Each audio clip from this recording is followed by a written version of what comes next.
Hello student, good morning. Physics class में आपका स्वागत है। फिर से मैं आया हूँ। आज का टॉपिक होगा आवेशन। आज का टॉपिक क्या होगा? आवेशन। आवेशन होता क्या है, किस प्रकार से आवेशन होता है, आवेशन कितने प्रकार के होते हैं, इस सब के बारे में होल डिटेल्स आज जानते हैं। आगे टॉपिक बढ़ाते हैं, जानिए, पूरा डिटेल्स मिलेगा। हमारा टॉपिक आज का होगा आवेशन। आवेशन को अंग्रेजी में बोलते हैं हम लोग चार्जिंग। जिस प्रकार से मोबाइल चार्ज करते हैं ना, तो उसमें लिखा आता है चार्जिंग, अर्थात आवेशन। हिंदी किए रहेंगे तो उसमें लिखा आएगा आवेशन। ठीक है, मोबाइल का चार्ज होना ही होता है आवेशन। ठीक है ना। तो फिर ये आवेशन को हम किस प्रकार से परिभाषित कर सकते हैं? आवेशन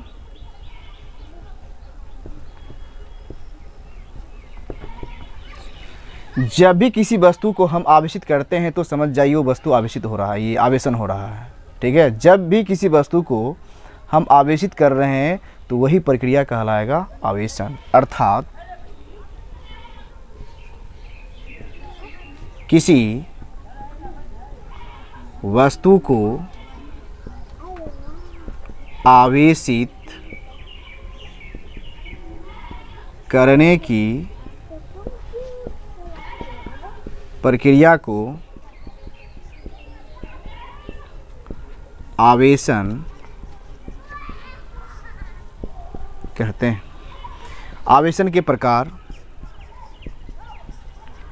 आवेशन के प्रकार टाइप्स ऑफ चार्जिंग।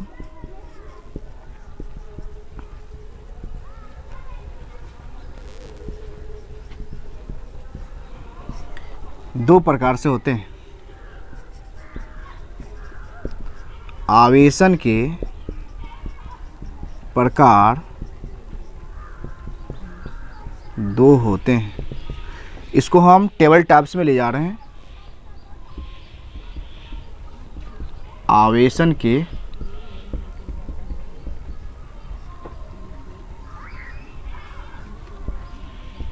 एक हमारा हो जाएगा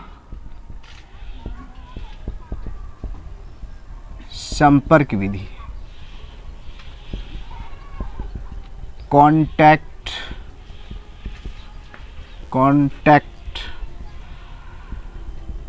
मेथड।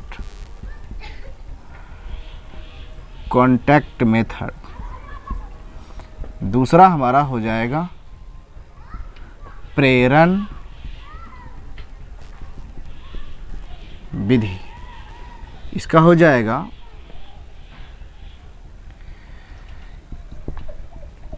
इंडक्शन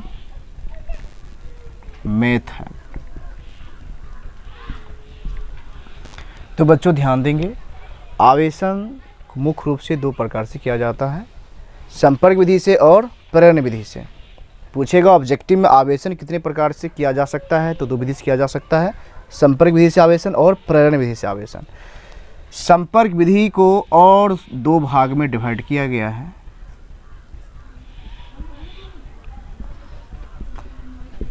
ए नंबर में हो जाएगा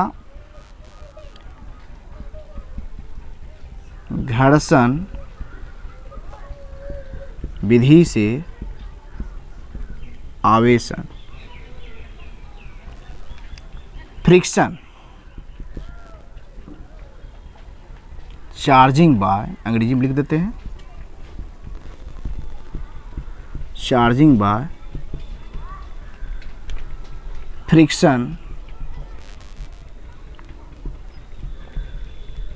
मेथड। दूसरा हो जाएगा चालन विधि से आवेशन। इसका अंग्रेजी हो जाएगा चार्जिंग बाय फिजिकल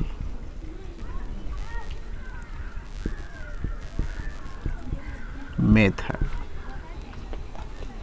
और बोलचालिक भाषा में इसको हम ऐसे भी लिख सकते हैं। बोलचालिक भाषा में इसको हम पूछेगा आवेशन के प्रकार तो हम तीन भी लिख सकते हैं। एक नंबर में हो जाएगा संपर्क, एक नंबर में हो जाएगा घर्षण विधि, दो नंबर में हो जाएगा चालन विधि, तीन नंबर में हो जाएगा प्रेरण विधि।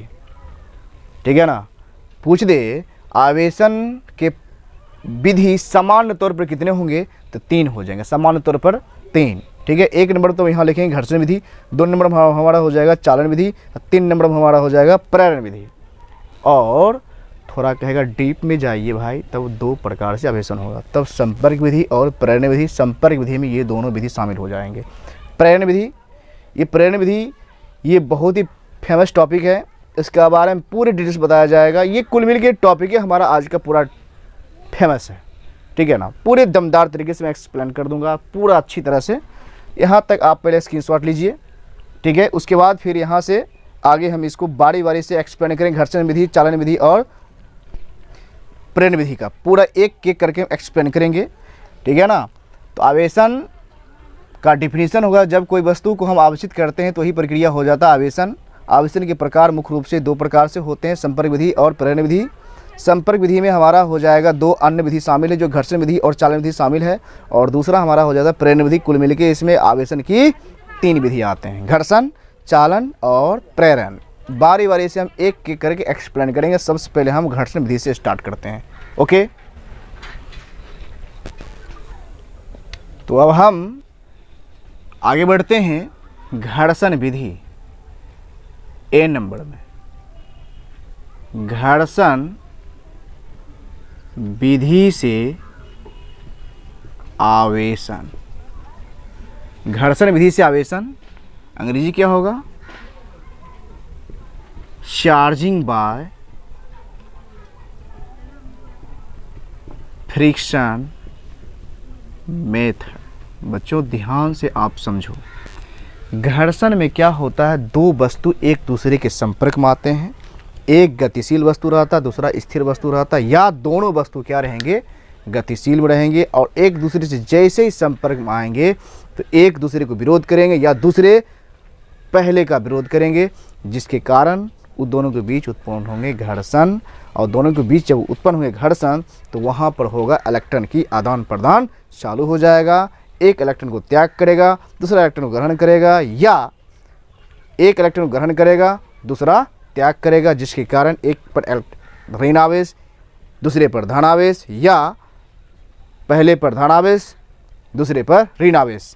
इस प्रकार से आवेश उत्पन्न, ये आवेशन की प्रक्रिया चलती रहती है, और दोनों वस्तु पर आवेश का गुण भी उत्पन्न होते रहते हैं। चलिए आगे हम बढ़ते हैं। इसको सबसे पहले हम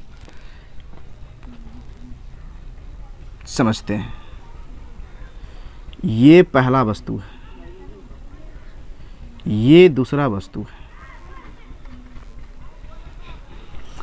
दोनों को रगड़ा जाता है, ठीक है, अर्थात घर्षण किया जाता है। दोनों में घर्षण किया जाता है। तो ये पहला वस्तु है, इससे इलेक्ट्रॉन निकलकर दूसरा वाला में क्या करता है, एंट्री करता है, ठीक है, जिसके कारण ये वस्तु इलेक्ट्रॉन को क्या करता है, त्याग करता है, और ये वस्तु क्या कर रहा है, इलेक्ट्रॉन को ग्रहण करता है, ठीक है। इलेक्ट्रॉन क्या करता है, ग्रहण। इस प्रकार से इस वस्तु पर उत्पन्न हो जाता है धन आवेश, और इस वस्तु पर उत्पन्न हो जाता है ऋण आवेश। और ये दोनों वस्तु इस विधि में आवेशित हो जाते हैं, और यही विधि कहलाता है घर्षण विधि से आवेशन। अर्थात जब 2 वस्तु के बीच रगड़ा जाता है तो एक वस्तु इलेक्ट्रॉन को त्याग करता है, दूसरा इलेक्ट्रॉन को ग्रहण करता है, या एक वस्तु इलेक्ट्रॉन को ग्रहण करेगा, दूसरा त्याग करेगा, जिससे दोनों वस्तु आवेशित हो जाएंगे, और यह प्रक्रिया कहलाएगा आवेशन की घर्षण विधि से आवेशन। इसमें जो वस्तु इलेक्ट्रॉन को त्याग करता है उस पर धनावेश आएगा, जो वस्तु इलेक्ट्रॉन को ग्रहण करेगा उस पर ऋणावेश उत्पन्न होता है, ठीक है। सपोज दैट ये रहा बिल्ली की खाल, ये बिल्ली की खाल है, एग्जाम्पल के तौर पर ले लेते हैं। ये वस्तु है पहला बिल्ली की खाल, बिल्ली की खाल। ये दूसरा वस्तु हमारा हो जाएगा एबोनाइट। एबोनाइट की छड़, दोनों के बीच किया जाता है घर्षण, मतलब दोनों को रगड़ा जाता है। रगड़ा जाता है तो बिल्ली की खाल क्या करता है, इलेक्ट्रॉन को कर देता है त्याग। इलेक्ट्रॉन क्या कर देता है, त्याग। और एबोनाइट की छड़ क्या करता है, इलेक्ट्रॉन को कर लेता है ग्रहण, जिसके कारण बिल्ली की खाल पर धनावेश और एबोनाइट की छड़ पर क्या होता है, ऋणावेश उत्पन्न हो जाता है। इस प्रकार से बिल्ली की खाल और एबोनाइट की छड़ दोनों के दोनों आवेशित हो जाते हैं। यह प्रक्रिया कहलाता है घर्षण विधि से आवेशन। हमारे प्रकृति में कुछ ऐसे वस्तुएं हैं जो हमेशा धनावेश हमेशा ऋणावेश ही रहता है, अर्थात कुल मिलकर हम ये बोल सकते हैं कि कुछ ऐसे वस्तुएं हैं जो इलेक्ट्रॉन को हमेशा त्याग ही करेंगे और कुछ ऐसे वस्तुएं हैं जो हमेशा इलेक्ट्रॉन को ग्रहण करेंगे। आइए जानते हैं, नोट करके हम पहले लिख लेते हैं डिटेल्स में, ठीक है। इलेक्ट्रॉन को त्याग करने वाला वस्तु, इलेक्ट्रॉन को त्याग करने वाला वस्तु होगा, वो हो जाएगा क्या, वहाँ पर उत्पन्न हो जाएगा धनावेश। इलेक्ट्रॉन को ग्रहण करने वाला वस्तु, यहाँ पर उत्पन्न होगा ऋणावेश। क्या उत्पन्न होगा, ऋणावेश। चलिए जानते हैं, एक नंबर में हो जाएगा बाल। बाल हमेशा इलेक्ट्रॉन को त्याग करता है, इसलिए बाल पर हमेशा क्या रहेगा, धनावेश। दूसरा हो जाएगा, दूसरा लिखेंगे बिल्ली की खाल। बिल्ली की खाल ये भी हमेशा इलेक्ट्रॉन को त्याग करता है और इस पर उत्पन्न होगा धनावेश। तीसरा हो जाएगा हमारा, तीसरा हो जाएगा इसी में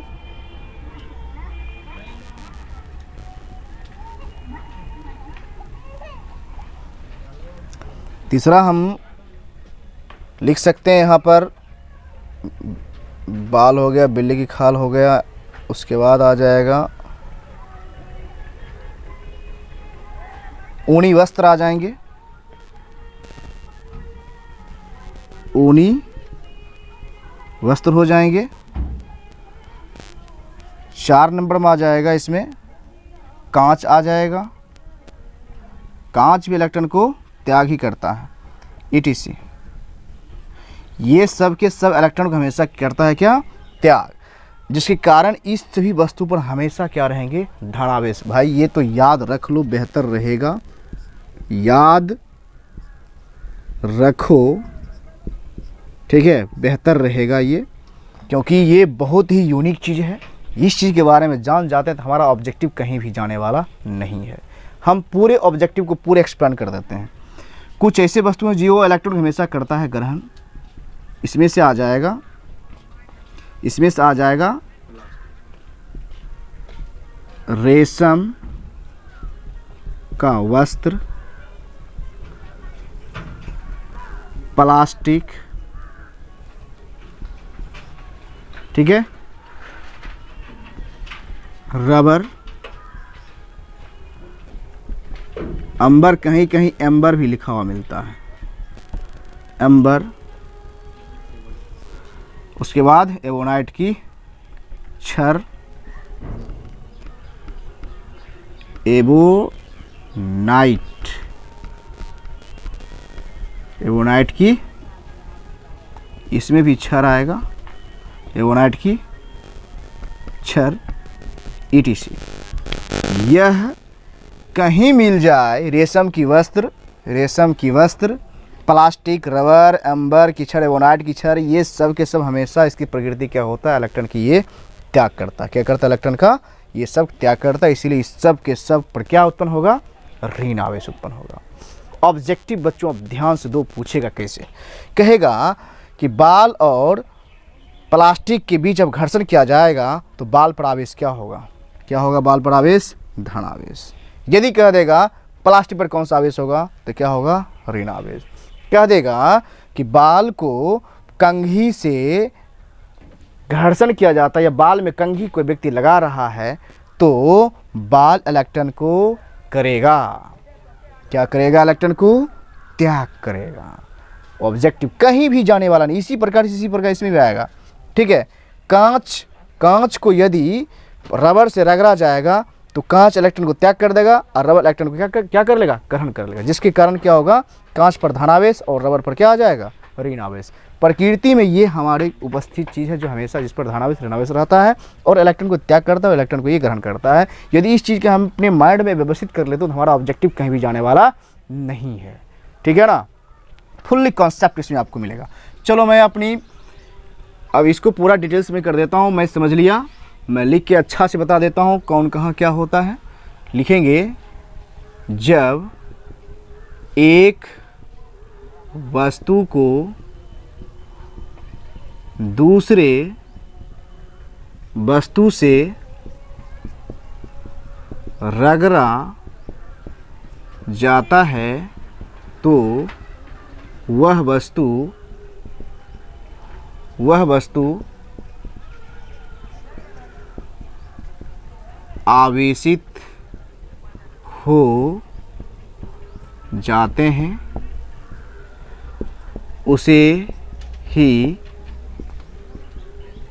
आवेशन की घर्षण विधि, ऐसे लिखेंगे, घर्षण विधि से आवेशन करते हैं, उसे ही घर्षण विधि से आवेशन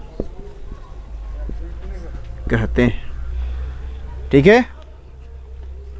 लिखेंगे स्टेप चेंज करके, इस विधि में दोनों वस्तु आवेशित हो जाते हैं। एग्जाम्पल पे आ जाते हैं। क्या सी एग्जाम्पल में जो मैं इसको एक्सप्लेन में लिया है, जब बिल्ली की खाल को एवोनाइट की छड़ से, जो मैं समझाया वही चीज़ यहाँ लिख रहा हूँ मैं। जब बिल्ली की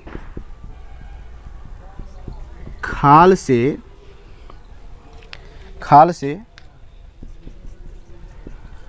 एवोनाइट की छड़ को रगड़ा जाता है तो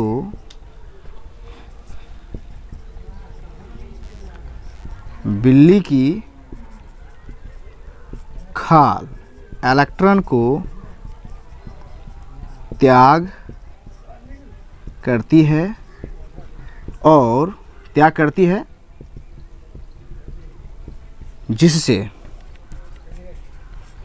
इस पर धनावेश उत्पन्न होती है और एवोनाइट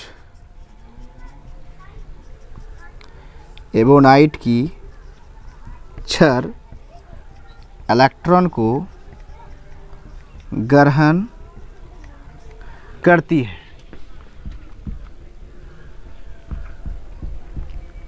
जिससे इस पर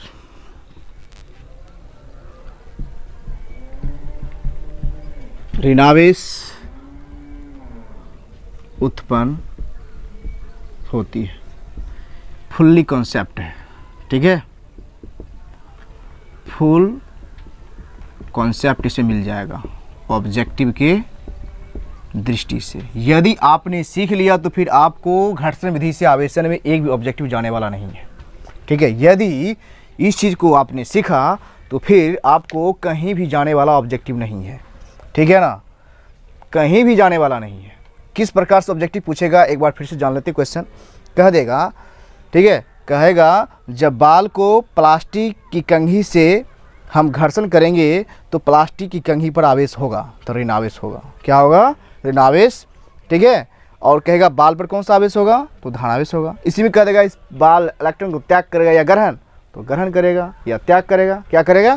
त्याग करेगा, ठीक है। अब इसको पूरा डिटेल से मैंने अच्छी तरह से पहले मैंने समझा दिया है, ज़्यादा इस टॉपिक पर बार बार हम एक्सप्लेन करने से हमको फ़ायदा नहीं मिलेगा, ठीक है ना। इसको मैं पूरा अच्छी तरह से घर्षण विधि का पूरा एक्सप्लेन मैंने कर दिया, ओके। अब नेक्स्ट टॉपिक हमारा ये ए नंबर था, अब हम बी नंबर में बढ़ते हैं, चालन विधि, ठीक है। आप लोग इसका स्क्रीनशॉट लीजिए और बी नंबर टॉपिक के लिए वेटिंग कीजिए। हमारा हो जाएगा चालन विधि। चालन विधि से आवेशन, चालन विधि से आवेशन, अंग्रेजी इसका क्या हो जाएगा, क्या हो जाएगा, चार्जिंग बाय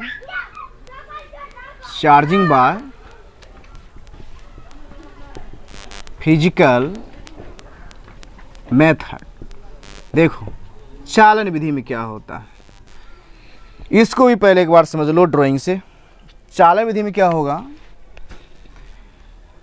एक आवेशित गोला लेते हैं, एक आवेशित गोला लेते हैं, इस पर धनावेश है, इस पर धनावेश है, ये आवेशित गोला है, ये हुआ आवेशित गोला। और दूसरा गोला है अनावेशित। ये दूसरा गोला क्या है, अनावेशित है।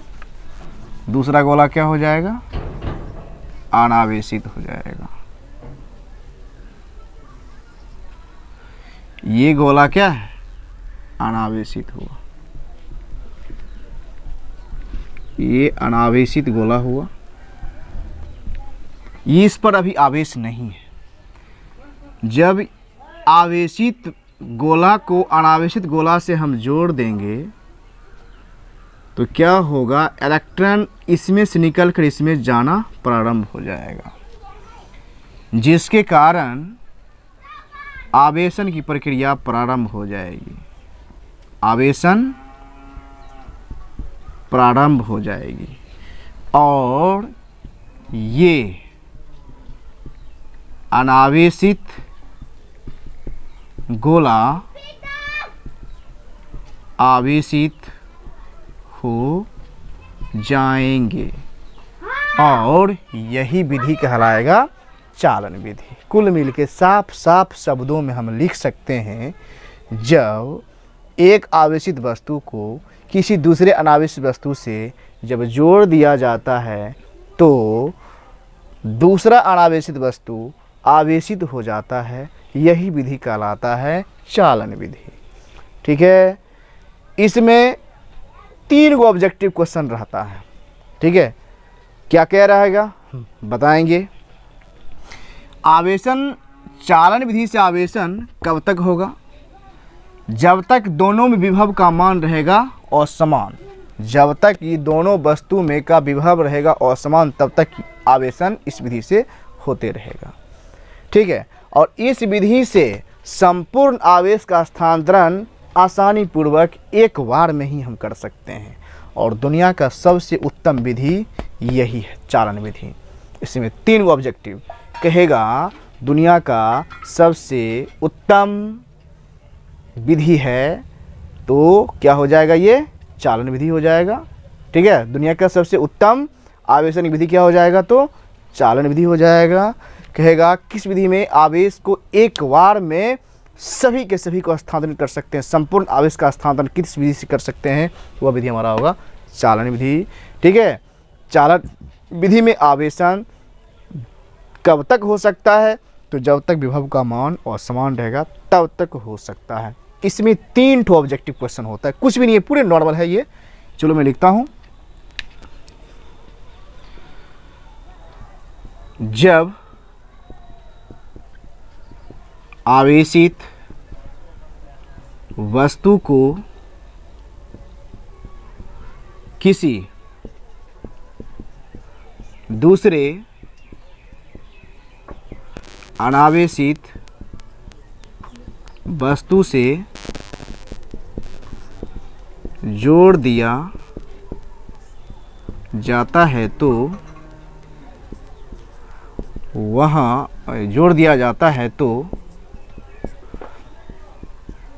अनावेशित वस्तु आवेशित हो जाते हैं। इसे ही आवेशन की चालन विधि कहते हैं। स्टेप चेंज के मैं लिख देता हूं। चालन विधि आवेशन की सबसे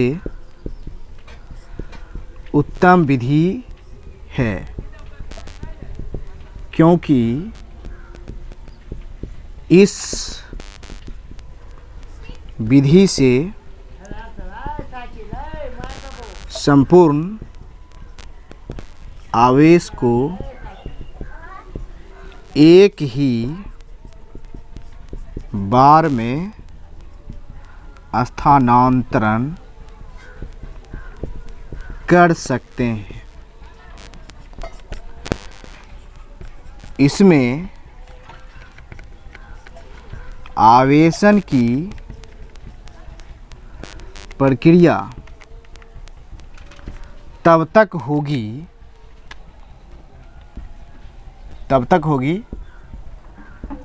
जब तक विभव का मान असमान होंगे। भाई ये चीज़ दिमाग बैठा लो आप। उत्तम विधि, संपूर्ण स्थानांतरण और विभव का मान असमान, ये तीनों के तीनों पॉइंट क्या है? ऑब्जेक्टिव टाइप के क्वेश्चन बहुत बार एग्जाम में पूछ चुका है। नहीं, आवेशन की सबसे उत्तम विधि इनमें से है तो चालन विधि। चालन विधि में आवेशन कब तक हो सकती है? जब तक विभव का मान असमान रहेंगे। संपूर्ण आवेश का स्थानांतरण एक ही बार में किया जा सकता है किस विधि में? तो चालन विधि से कर सकते हैं। तीन वो ऑब्जेक्टिव बहुत मोस्ट इम्पॉर्टेंट है। या कह देगा आपको चालन विधि की आवेशन की व्याख्या करें या आवेशन की चालन विधि की व्याख्या करें, तो पूरा ड्राइंग करके लिख देंगे, कुछ भी नहीं है। चलो मैं फिर से एक बार समझता हूँ। चालन विधि, एक अनावेशित गोला है जिसे किसी दूसरे अनावेशित गोला से जोड़ दिया जाता है, तो इससे इलेक्ट्रॉन निकलकर इसमें पहुंचना प्रारंभ कर देता है, तो जिसके कारण क्या होता है, ये अनावेशित गोला क्या हो जाता है? आवेशित होने लगता है। ठीक है, और यही विधि कहलाता है आवेश की चालन विधि। और देख रहे हो भाई, ये दोनों एक दूसरे से कनेक्टेड है, संपर्क है, इसलिए संपर्क विधि में इसको स्थान दिया गया है। ठीक है ना। इस विभव का मान जब तक रहेगा असमान, तब तक इधर से इलेक्ट्रॉन निकल के इधर जाते रहेगा। जैसे विभव का मान हो जाएगा समान, तो आवेशन की प्रक्रिया इसमें क्या हो जाएगी? रुक जाएगी। ठीक है, दुनिया का सबसे उत्तम विधि यही है आवेशन की। ठीक है, और इस विधि से हम क्या करेंगे? संपूर्ण आवेश को आसानी पूर्वक एक ही बार में स्थानांतरित कर सकते हैं। ठीक है, मिलते हैं आपको नेक्स्ट वीडियो में। थैंक यू आज के लिए।